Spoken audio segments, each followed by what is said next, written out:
In the jungle laboratory of Dr. Shaw, Chandler questions him about his strange research among the natives. The doctor admits he is a student of native beliefs, and both of his experiments which will startle the world. By a ruse, Chandler learns of Shaw's real purpose, the study of black art. Suddenly, for the first time in weeks, Chandler is able to hear the psychic summons and cries to the yogi that he hears him at last. Meanwhile, the present act opens in a small native house in the Vale of Kashmir in India. Chandu the Magician. You are the teacher of Chandu? In the village I met one who showed me the way to your house. Enter, my daughter. Thou art Nadji? It is so, teacher. And I have come to you because I know Chandu is in peril. But I ask your pardon. I did not see you were occupied. That which I do is concerned with Chandu also. Thou art very welcome, my daughter. Rest here and be at peace. Thou knowest fear and anxiety should not enter thy mind. I know, oh teacher. But lately, I have begun to see I am only a woman. Wisdom belongeth not to man alone, nor to woman alone. And this thou knowest, my daughter. How then didst thou know Chandu was in peril? The secrets of ancient Egypt, great teacher. I say again, my daughter, peace. Seat thyself here in this quiet place, and as thou knowest, lookest forth upon the beautiful vale of Kashmir. Let thy thoughts be tranquil, and put fear far from thy heart. I am listening, great teacher. I tell thee this, and when again thou shalt see Chandu, thou shalt speak with him of these things. Many days ago I warned Chandu a time of testing was awaiting him. This I know. He spoke to me of it in a letter. It is not through fault of his that when I saw for him has come to pass. His sister's fear overcame her in a moment when she should have been strong, and like a frightened bird, she took no thought for what she did. You know, then, the nature of the danger Chandu is facing? You do not? No. For many weeks, his sister had been a captive in the hands of those who hate the name of Chandu. The bonds. You have spoken, my daughter. But Chandu, why does he not free her with the secrets you have taught him? My daughter, the danger he faces is greater than that which holds his sister fast. For if he fails, the work of his life is lost. What can I do to help him, great teacher?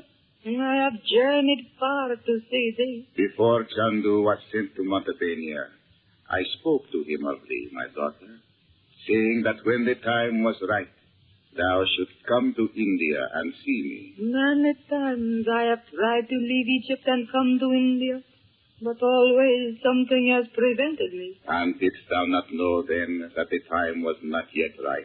Great teacher, I am trying to learn the way. Then I must give thee this warning. Do not permit thy love for Chandu to overcome thee, or thy work will be as nothing. I am trying, master, and whatever thou sayest, I will do. It is well. When I entered thy house, wert thou looking into the crystal, master? It is so. And didst thou see Chandu? This is what I am trying to learn. And Chandu also. When thou hast learned the lessons that go before, this power shall be thine. It could be thine at this moment, if thou hadst overcome thy fear and practiced the things thou hast learned. Wilt thou not tell me, master, why Chandu is powerless to help his sister?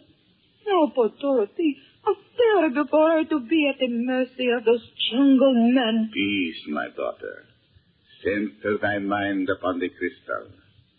Since the sister of Chandu was made captive by the Panzas, I have tried to reach him in this way, but always he has shut me out. Are these the Bonzes who seek the emerald, master? They seek it, that they are not those to whom it belongs. But do you not believe, Master, that Chandu may give them the emerald in exchange for the life of his sister? If he does, it must be. But I think he is wiser than to listen to their evil words. Am I to be permitted to look with thee into the crystal, Master? If thy heart is tranquil. But first, I tell thee this. I know thy problem is almost too difficult for thee. A weaker one than thou wouldst long ago have turned from the path and taken another way. But, Master, my way was chosen long ago. How could I turn aside? Ah, thou art brave and strong, my daughter. And when thy hours of testing have come, thou hast never failed.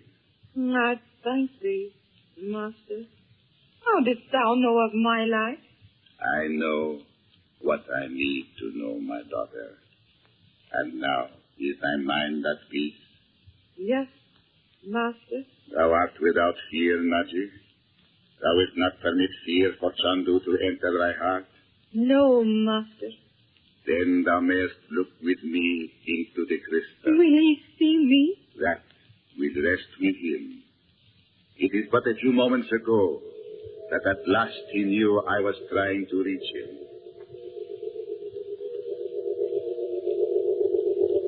Look, my daughter, and tell me what thou seest. It is the room of a sorcerer. See?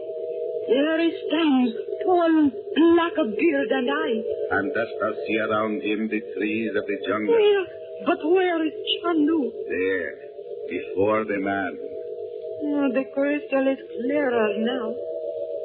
I have seen that sorcerer before. In Egypt. I know I have. I know it. Master, dost thou know him? Watch. What dost thou see behind the sorcerer? Oh, it is a host of awful dark forms of evil gathered behind the sorcerer. Who is he, Master? His earth name is Dr. Shaw. Oh, we must warn Chandu. Those awful forms are Chandu. Lest thou think he sees us, Master. Look closely, Chandu, behind the man with whom thou speakest. Do you hear that, Dr. Shaw? Listen. All the hours I've tried to make myself believe I heard it. Do you hear that sound? My son, give up thy fear.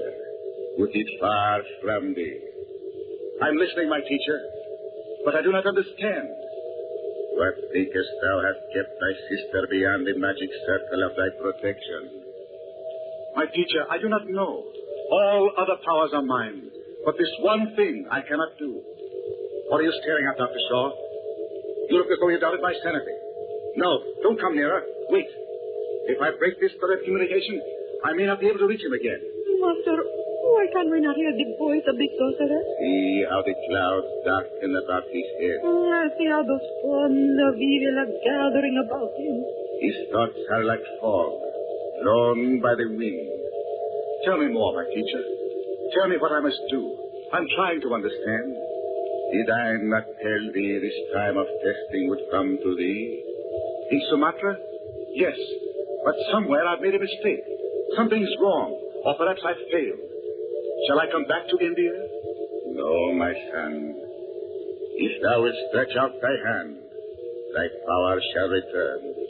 But what am I to do? Knowest thou not, my son, it is nothing but thy fear that has prevented thee from releasing thy sister from those who seek her life? Hast thou not said to thyself and to thy sister's daughter that fear hath entered thy heart? Yes, I have.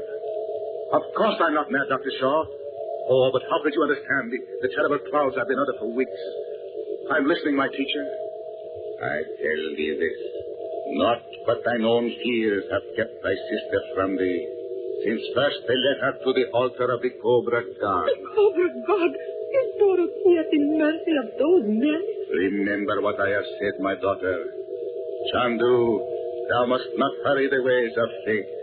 Seek thou the way thou knowest. There is no need for haste. When the time is right, and thou hast removed thyself from fear, thou shalt conquer thine enemy. Dost thou understand? Oh, what a fool I've been. Of course I understand. I'm not afraid now. I know I can do it. Stay where you are, Dr. Shaw.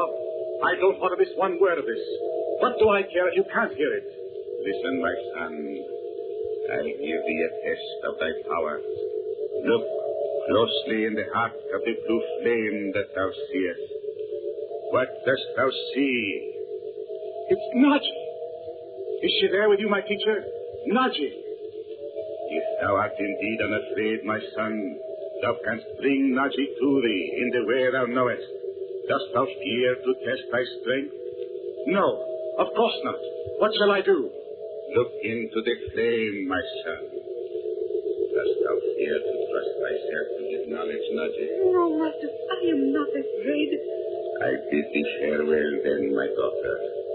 We shall not meet again. Nadji, wherever you are, I call you to come to me, here in the heart of the jungle. Nadji! Oh, Chandu. Nadji, you're really here. I've won at last. Come on, quickly. Let's go back to the inn. Oh, Dorothy, I've won!